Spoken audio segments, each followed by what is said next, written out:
Cashirkan waa cashirkeennii noo socday oo ahaa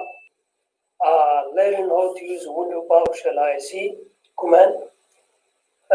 Lecture-kii ka horreeyay waxaan ka soo hadalnay get items aan ka soo hadalnay. Hadda waxaan ka hadlaynaa cashirkan waa cashirkii 19aad ama lecture-kii 19aad. Cashirkeena oo mar walba ah hands-on experience waxaan marka hore tegaynaa qaybta waxaan tegaynaa Windows Powershell kan tegaynaa.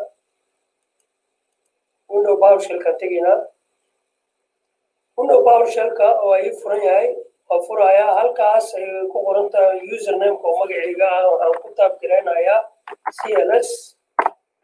CLS markaan ku taab gareeyo mar walba waan ka soo hadalnaa cashiradeena hore CLS waxay kalin gareynaysaa wixii hore kugu jiray saa u bilowdid kood cusub. haddii kale haddaaday kalin gareyn koodadka aad rabtid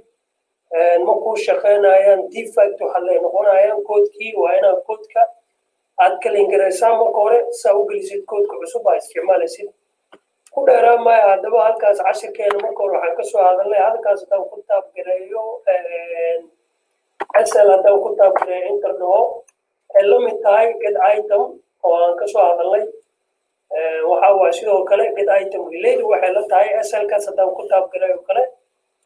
sidoo kale haddaan ku taab gareeyo wax la yiraahdo DRI sidoo kale aan enter dhaho asna sidoo kale uu siinayaa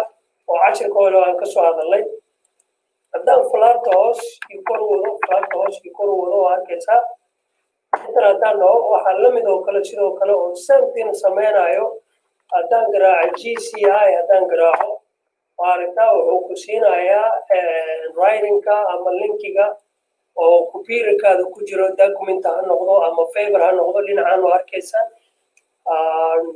geeska laftiga waxyaalaha uu ku siinaya documentiga favorka linkiga music office-ka ama OneDrive-ka ama picture-ka. haddaba cashirkan muhiimadda waxa weeyaan waa cashir aan rabno inaan uga hadalno waxa la yiraahdo key local machine aan rabnaa oo laga samayn karo asagana wax la yiraahdo register array hadda oo asagana aan ka samayn karno haddii aad taqaanid sida loo isticmaalo Windows Powershell. marka ugu horeyso halkaas ayaa waxaan ku garaacayaa GCI aan ku garaacayaa space aan leeyahay slash pet aan leeyahay space kalaan siinayaa waxaan leeyahay HKLM aan leeyahay markaan dhaho halkaas waxaan rabaa inaan dhaho hardware inaan dhahaan rabaa hardware markaan dhaho oo halkaas aan ku taab gareeyo waa saa arkaysaa GCI pad HK local machine inaan dhahno oo hardware-ka aan fiirino intan ayaan taabanayaa waa aragtaa username-ka iyo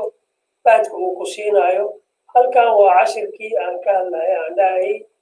HK local machine hardware-ka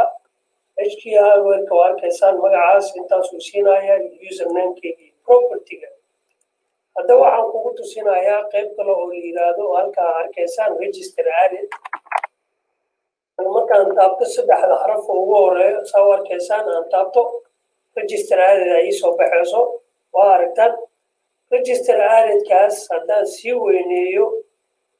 waa weyneynayaa haddaan weyneeyo aan dhaho qaybtan intaan ka qaado aan weyneeyo saa u aragtaan halkaa ay ku qoran tahay halkaas ay ku qoran tahay waa weyneynayaa halkaas aragtaa ay ku qoran tahay HK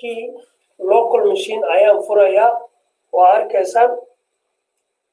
saa ula socotaan haddaan rabo inaan sii weyneeyo saa u aragtaan qaybtaa markaan furo waa laga samayn karaa register array. haddaan ku laabto oo halkaa aan tago Windows Powershell aan copy gareeyo xarafkan aan taab gareeyo aan copy gareeyo saa u arkaysaan aan halkan ku taab gareeyo oo halka ay ku qoran tahay hardware-ka software ka dhigayaa software aan leeyahay software intan ayaan taabanayaa sidoo kale waa aragtaan kor haddaan ugu socdo Windows Powershell-ka waxa weeyaan waa tool oo Powershell oo u isticmaali kartid haddii aad rabtid inaad isticmaashid register array laftigiisa Powershell-ka waa ka samayn kartaa halkaa waxaan ku taabgariyey waa aragtaan softwarekan ku taabgariyey wuxuu ku siinayaa propertyga iyo geeska nameka inta kugu jirto softwareka computerkaada ku siinaya saa hortaan tusaale ahaan kor iyo hoos haddaan wado haddaan register aadi taabto sidoo kale waa kaasaa softwarekan haddaan hoos u taabto softwareda aan rabo inaan ka shaqaysiiyo o dhan marka muhiimadda waxaa weeyaan haddaada softwarekan register aadi aada u lahayn khibrad ama experience ama sida loo isticmaalaada aqoon waxaa laga yaabaa programo kugu jiro computerkaada inaad u geysatid defect ama aada tirtirtid su aad programkaas aada ku soo ceshan haddaada aqoon u lahaynna uu kaa tirtirmo oo dhib computerkaada kaa soo gaaro haddaba cashirkan waa cashir gaaban weeyaan haddaad janankeeda ku cusub tahay subscribe-ka noo saar like-ta taabo commentka ka bixi cashiradan waa cashiro aan ka hadleyno learning how to use window PowerShell ISE waa inoo galaaskeena dambe